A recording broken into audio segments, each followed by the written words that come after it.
Welcome to Table Talk. We're your hosts. I'm David L. Massey. And I'm Johnny Lester. This is a place where we have open and honest conversations that impact our community. We are real people discussing real issues. Today, we're talking about what every parent of a person living with HIV should know.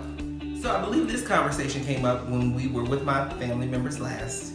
I believe it was Christmas. And one of my parents was talking about how much or how often they check up on me with another parent. Right. You were part of that conversation, right? Right. I think what I took away from the conversation was that one of your parents said, I check on my son all the time, and I check in with him, make sure he's good emotionally and mentally. Sometimes when I check in, I may pick up the phone, I may call, and he may say nothing.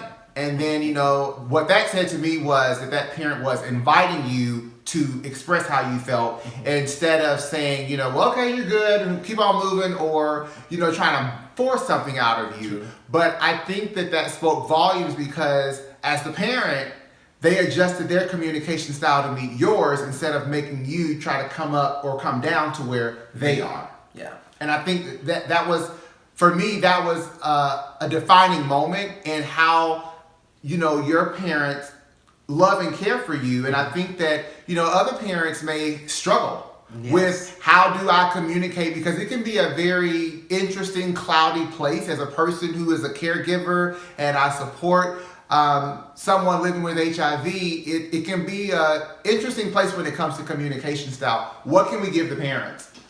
You will never know how many conversations I have with parents of people that are living with HIV. And they're not just adults. Some of them are actually parents of teenagers or very young adults who have contracted HIV.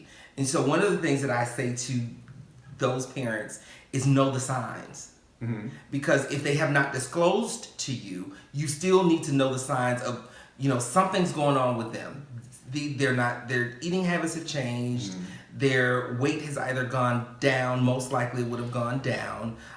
They're being reclusive, they're being secluded in their room or whatever it is, and they're not their normal happy-go-lucky self. Know the signs. Once they know those signs, and once they know the signs, what can they do if they see things are changing or things are not as they normally are? Depending on the severity of the change, if it's just something that you're feeling but don't really have any real proof, like no outward signs are there, open the door for communication. Open and honest communication and let them talk to you, and do it in a no judgment zone. Because they're already, if they are a person that's living with HIV and they haven't disclosed to you as a parent, they're already feeling like this is the worst thing I could ever tell them. They are thinking about you as the parent, thinking that you may feel like you have failed them.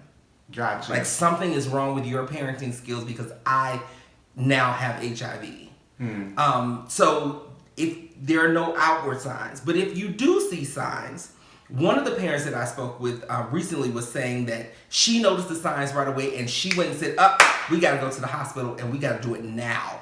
And luckily she did, because he did not know his status, but he did have HIV. And she said, I looked at him and I just saw it, and I knew that if I did not get him help quickly, my child would have been out of here. So I told her, I'm glad that you had enough fortitude as a parent to say, this is not the child that I know. So let me get him some help and do it quickly.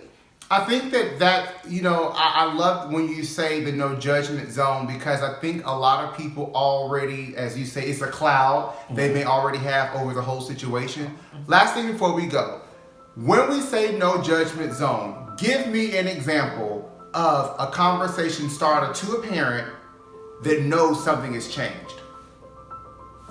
So you can go to your child, no matter how old they are.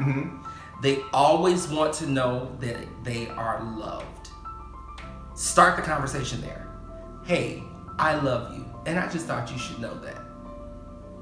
And I guarantee you, if it's something that they need to share with you, it's going to come out of that place. It's going to come out of that place because they know that they're in a place and they're in a no judgment zone, but the zone has already been, the foundation has already been laid in love.